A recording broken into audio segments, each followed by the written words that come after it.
Reportagens do jornal Estado de São Paulo e da Folha de São Paulo informam que existe um núcleo de assessores no Palácio do Planalto que exerce forte influência sobre o presidente Jair Bolsonaro e é conhecido por uns como Gabinete do Ódio e outros como Gabinete da Raiva.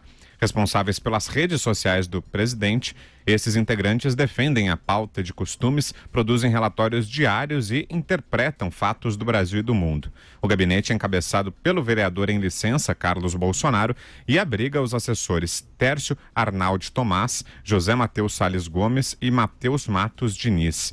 Os três são da confiança do vereador e também do deputado Eduardo Bolsonaro. No entanto, o outro filho do presidente, Flávio Bolsonaro, tem horror ao grupo, segundo as publicações. Nos bastidores, essa repartição é vista como responsável pelo afastamento cada vez maior entre os irmãos Flávio e Carlos. É isso mesmo, Vera? É isso mesmo, a existência desse núcleo de redes sociais que foi pinçado do gabinete do Carlos Bolsonaro, levado à campanha e depois chegou ao Palácio do Planalto, foi dada pela gente. Eu mesmo fiz uma nota a esse respeito no dia 6 de janeiro. Então já era algo conhecido e algo que ficou conhecido e que eu fiz questão de publicar porque tinha um potencial de dar estrago, né? Se você coloca a ala responsável por cuidar das redes sociais, por fazer justamente aquela campanha, a campanha mais suja das redes, dentro do Palácio do Planalto, o potencial explosivo disso é enorme. E houve. Esse grupo foi em grande parte responsável pela fritura do Gustavo Bebiano, em seguida a fritura do general Santos Cruz em em óleo quente ali, não foi nem em banho-maria, foi em óleo fervente mesmo. E agora, aparentemente, ainda continua em atrito com quem veio no lugar. Então, é um sinal de que essa conformação do Palácio do Planalto, ela segue disfuncional. Ela foi disfuncional desde o dia 1, com uma divisão que não era muito clara entre quem tinha a articulação política, quem deteria o controle das emendas, quem cuidaria da organização da máquina.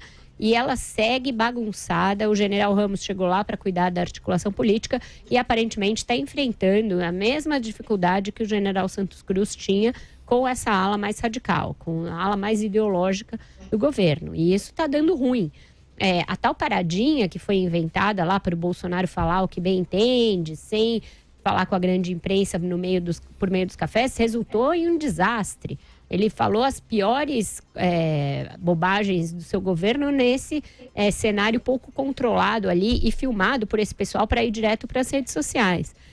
E isso está resultando também numa queda de popularidade. Agora, aparentemente, essa outra ala que estava sendo subjugada pela ala mais ideológica vazou para os dois jornais ao mesmo tempo. Então, tem uma clara iniciativa de alguém vazar a existência desse gabinete para tentar mostrar o jogo de poder que está havendo ali. Bolsonaro tem posto esses assessores, Tércio, Matheus, que são pessoas que eram do submundo das redes sociais e viraram assessores palacianos, para dentro de encontros com autoridades, para dentro de almoços, para dentro de conversas. Então, essas pessoas realmente ganharam espaço. Que o resto do palácio esteja se insurgindo contra isso é um sinal de que eles seguem tentando fustigar todo aquele que não é da ala mais radical do governo, Vitor. Fala, Constantino. Exatamente isso. As reportagens são interessantes porque a expressão, em primeiro lugar, é perfeita, né? Gabinete do ódio. Eu prefiro, inclusive, a gabinete da raiva. Mas não há, em termos de conteúdo ali, nenhuma grande novidade. É interessante, então, porque os dois vieram ao mesmo tempo e alguém está querendo tornar isso mais público. Mas quem atua mais nos bastidores ou quem é atuante nas redes sociais e critica muitas vezes o Bolsonaro ou o bolsonarismo e tudo, já conhece o modus operandi desse pessoal. Isso é velho conhecido nosso. Isso é realmente a turma do tribalismo.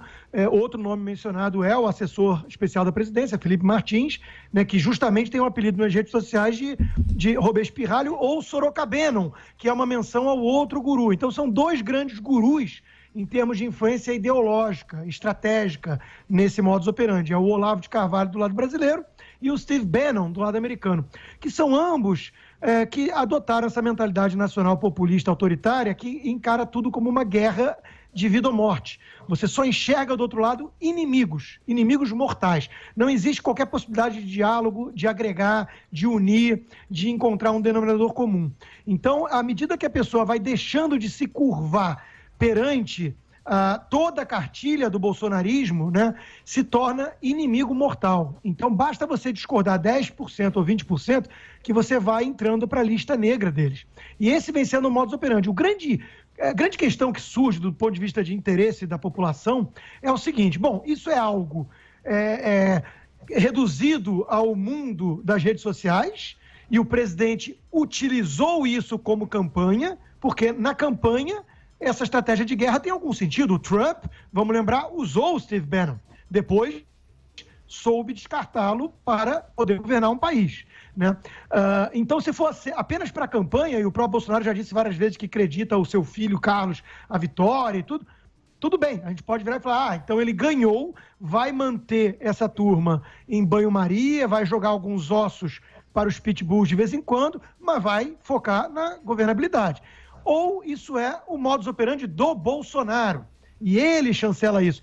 A resposta vem sendo dada ao longo de meses de governo. Ele vem trazendo para dentro. E vamos lembrar que o Carlos Bolsonaro foi cotado a ser ministro, né, de comunicação. Ele vem trazendo para dentro e cada vez mais próximo dele, indo a reuniões importantes, cuidando das relações exteriores, da geopolítica brasileira. Ele vem colocando essas figuras um tanto sombrias do mundo das redes sociais, né, e que fazem campanha de guerra com qualquer um que ouse criticar o governo, divergir em alguma coisa e tudo mais.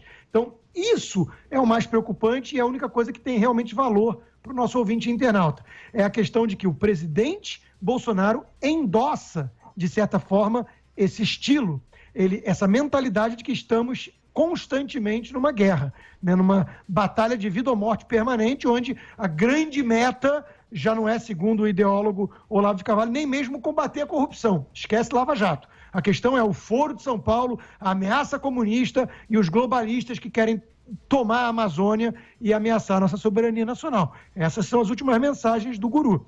Então, o mais preocupante nisso tudo é o presidente não só não se manifestar rechaçando essa postura que afasta pessoas que em condições normais de temperatura e pressão estariam inclusive apoiando o grosso do governo, né, porque são simpáticas não só à pauta econômica, ao Ministério da Agricultura ou então ao Ministério de Infraestrutura, até mesmo a pautas de costumes, até mesmo a questões de conservadorismo.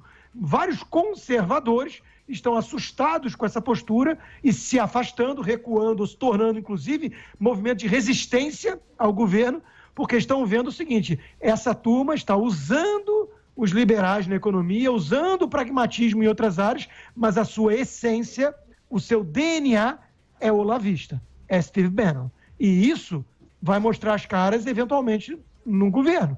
Já mostrou, mas se o presidente está próximo, porque são os filhos dele, possuem a influência na sua mente e seu coração. São os filhos do presidente. E, de fato, todo mundo conhece também o racha entre os irmãos. Os dois mais agressivos, o Eduardo e o Carlos, e o Flávio mais velho, com um estilo muito mais agregador, conciliatório e moderado. E foi o que surgiu com o escândalo, né? Isso botou tudo a perder, talvez. Mas o fato enfraqueceu ele. O fato é que esses dois filhos dominam a mente e o coração do pai, e o pai jamais veio a público colocá-los no seu devido lugar. É isso que assusta tanta gente, e com razão. Josias. Acho que eu já falei aqui que o Bolsonaro governa com os instintos envenenados por uma patologia, é patológico mesmo, é a patologia do quartel-general. Ele transformou o governo numa guerra, o Planalto virou um bunker, e na tropa dele não tem assessor, só tem puxa-saco. Ele não busca aliados, ele fica recrutando súditos. Aí você tira os puxa-sacos e os súditos, sobram os inimigos, que têm que ser tratados com muita raiva. Daí esse comitê de raiva no Palácio do Planalto, a esse ponto chegamos, né? O que falta ao Bolsonaro é perceber a utilidade do amor, eu diria.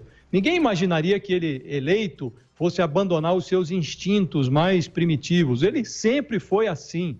Ele, em 28 anos de mandato como deputado, ele sempre foi de virar a mesa, nunca foi de sentar em torno de uma mesa. Não há, nesses 28 anos que o Bolsonaro passou pela Câmara, uma única negociação importante, relevante, da qual ele tenha participado. Não há nenhuma. Quando ele comparecia às comissões temáticas na Câmara, comissões que interessavam a ele, de direitos humanos, por exemplo, era só para comprar briga.